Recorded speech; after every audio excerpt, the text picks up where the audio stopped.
qual que seria o passo inicial para a pessoa que fala assim, ó, eu quero seguir, né, a filosofia de investimentos do Barça, eu quero seguir a filosofia de investimentos da AGF? Qual que é o passo inicial para essa pessoa que hoje não investe? Né? O que você diria para essa pessoa? Qual que é o passo inicial? Acho que o passo inicial, na verdade, ele nem acontece na bolsa, ele acontece na renda fixa. Eu sou da crença de que, acredito muito que a pessoa tem que ter sim uma reserva de emergência. E aí ia depender, obviamente, das finanças pessoais de cada um, mas pelo menos uns 6 meses de salário, para que caso alguma coisa aconteça, e emergência não escolhe CPF, não escolhe hora, emergências simplesmente acontecem, e você precisa evitar ao máximo ter que vender por obrigação as suas ações, porque muitas das vezes você pode ter que se desfazer de um bom ativo, mas por um preço menor do que você pagou. Uhum. E aí, obviamente, não vai ser culpa do mercado, vai ser culpa de uma falta de planejamento de quem está investindo. Então, sempre procurar fazer essa reserva de emergência para aumentar, mitigar os riscos, né, de você não ter que sair no meio do caminho e amargurar perdas aí indesejáveis com o mercado. Lembrando que, por mais que a gente fale de dividendos, o pessoal sempre procura essa renda extra, enfim, mas não existe nenhum tipo de garantia. É um mercado de renda variável. Uhum. Enquanto está subindo, maravilhoso. Agora, quando está caindo, você percebe que, de fato, a renda varia, né? A renda variável varia. Então, acho que o primeiro passo, de fato, é ter essa reserva de emergência, que é um paralelo do você se jogar do avião e saber como é que abre o paraquedas, né? As pessoas geralmente fazem o contrário. Se jogam do avião e no meio do caminho... Tenta pegar. Quando vai ver, tem super pouco tempo para ter margem de manobra, né? E acaba não sobrevivendo, né? Então, infelizmente, é o que acontece com a maioria das pessoas, né? Então, acho que esse seria o primeiro passo, ser conservador e ter ali um dinheirinho na sua renda fixa. Você tem? Eu tenho também. Então, poxa. E não fica na minha corretora, porque é uma tentação. Fica aquele dinheiro paradinho ali. Vou comprar uma taezinha, depois eu devolvo. Essa é uma boa dica. Você tem a sua reserva de emergência separada. Isso, eu tenho a minha reserva de emergência separada. Num banco AAA, enfim, também. Como é uma emergência... E assim, às vezes as pessoas ficam tentando mendigar, 1%. Eu vou para esse aqui, para esse banco médio, que você não sabe nem a Basileia, não fez uma diligência prévia. Eu vou em busca de 104, 105, 106, 109, como, por exemplo, o que aconteceu agora com o Fundo de Reserva de Emergência do Nubank, né? E por causa desses poucos, né? Enfim, desse pouco ganho, a pessoa acaba perdendo um dinheiro que, de fato, ele precisaria de uma liquidez, né? Eu gostei, fica até uma ideia, né, para os bancos aí, criarem um produto que tem liquidez diária para você deixar sua reserva, mas só consegue tirar mediante atestado médico, né? Excelente. É uma boa, né? Mas a gente costuma falar que as pessoas pensam em emergência como se fosse algo ruim, mas pode ser algo bom. Eu falo o seguinte, se você receber uma proposta, né, de trabalho fora do país, sabe? Se você quer fazer um curso fora, né? Poxa, e aí tá no momento ruim para você resgatar suas ações, qualquer outros ativos que você tenha na carteira, pode ser uma boa você utilizar a reserva de emergência. É um motivo bom também, né? Então... Promoção de Kit Kat também. Promoção de Kit Kat, né? Então, exato, né? Agora, montei a reserva de emergência. Segundo passo. Legal. Segundo passo é começar a analisar, porque acho que o trabalho mais doloroso de você fazer no início é selecionar as ações que você vai acompanhar. Então, imagina um iniciante, nunca viu nada de bolsa, ele chega num universo de mais de 400 empresas listadas e qual perspectiva que você vai ter que essa pessoa vá analisar? Imagina, gente, nunca. Então, eu selecionaria pelo menos, no máximo, umas 5 boas empresas para você monitorar. E por que isso? No início, dificilmente você vai conseguir acompanhar muitas empresas. Eu estou no mercado desde 2014, eu trabalho desde 2012, e eu tenho 15 empresas na minha carteira, e já estou no meu limite, assim, não consigo acompanhar mais do que isso. Então, se você quiser fazer um stock picking, que é uma carteira ativa, ou seja, você selecionar suas próprias ações, eu focaria em 5 empresas no início, né? E eu acho que esse é um erro muito comum. A pessoa tem R$1.000 e o que ela faz por desconhecimento ou insegurança? Divide em 20 papéis ao mesmo tempo e aí o que acontece? Ela não gera nem fluxo de dividendos capaz de comprar no fracionário, ou seja, ela não gera renda suficiente para reinvestir. E tampouco ver rentabilidade na sua carteira, porque você está tão pulverizado ali que, enfim... Ibovespa. Exatamente. Seria mais fácil comprar um ETF, né? Uma pena que é um mercado ainda pouco desenvolvido, mas acho que estamos caminhando para isso, né? Sim. Então, eu selecionaria 5 boas empresas para acompanhar e ir alternando essas compras frequentes. Fazer metas em quantidade de ações é extremamente importante. Porque quando você foca na quantidade de ações e não no valor financeiro em si que você está aportando, você percebe que se esta ação de boa qualidade cai, se o preço cai, com este mesmo recurso você compra mais ações e chega na sua meta mais rápido. Lembrando que o dividendo é pago em função da quantidade de ações possuída e não do valor financeiro que você aportou. Perfeito. Né?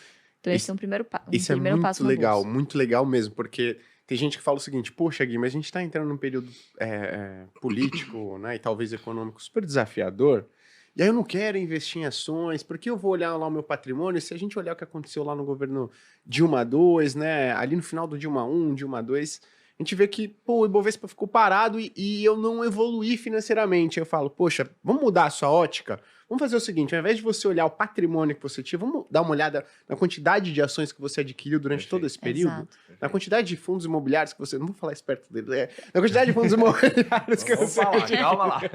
Né? Ou fundos imobiliários, ou ativos de renda fixa que você adquiriu ao longo desse período. Poxa, você acumulou uma quantidade muito grande de ações, de ativos nesse período. Então...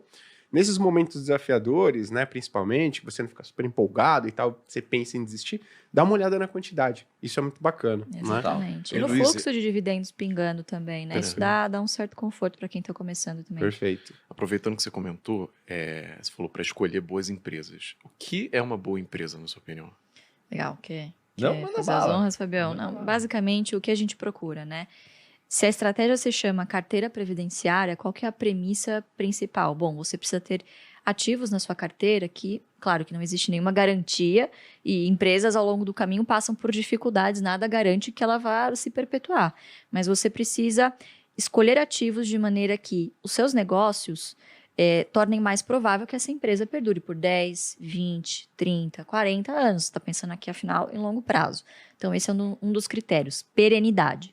O segundo critério, a gente vive num país que vira e mexe, você tem ondas inflacionárias fortíssimas. Então, você precisa de ativos que tenham poder de barganha de conseguir corrigir o preço dos seus produtos, pelo menos pela inflação, né? Ou ter um custo reduzido abaixo da inflação, enfim, tem esse tipo de vantagem competitiva.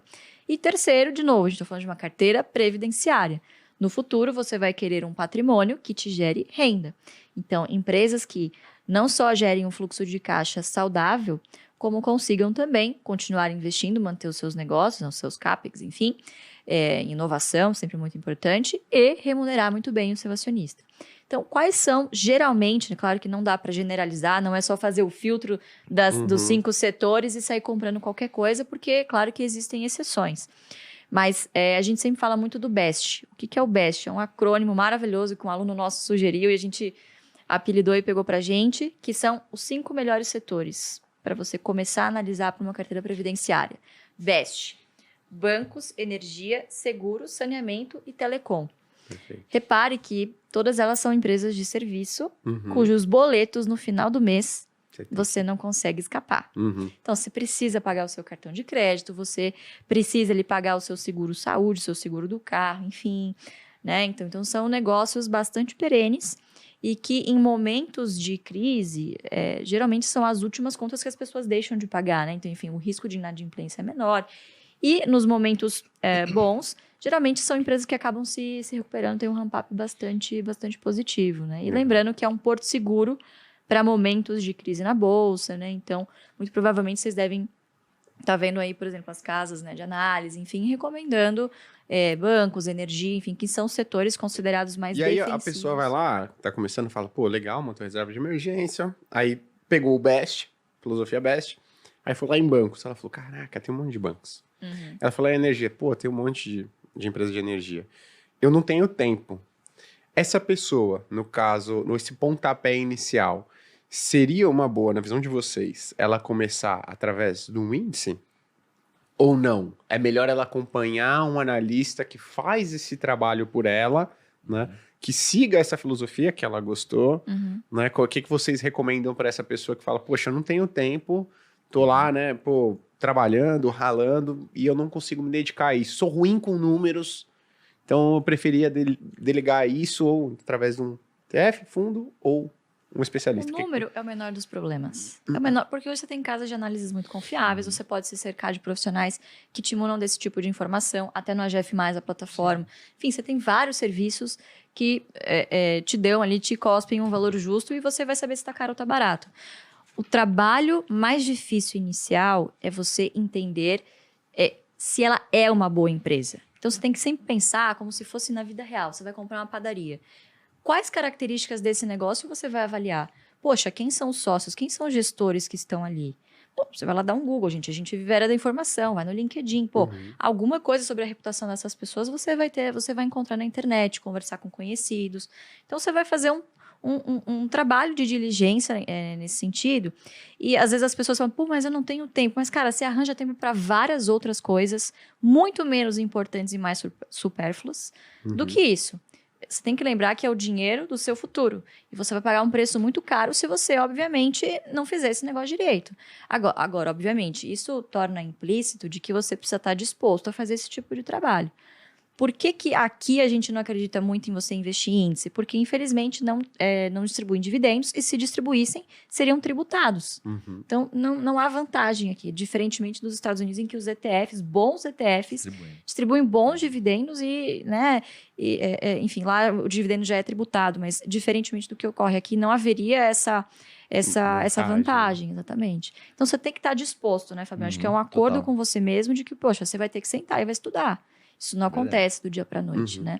Mas você não pode ficar refém também desses bons profissionais. Você precisa ter uma opinião, uma crítica. Perfeito. Poxa, você, em última instância, você seria sócio das pessoas que estão ali, deste negócio?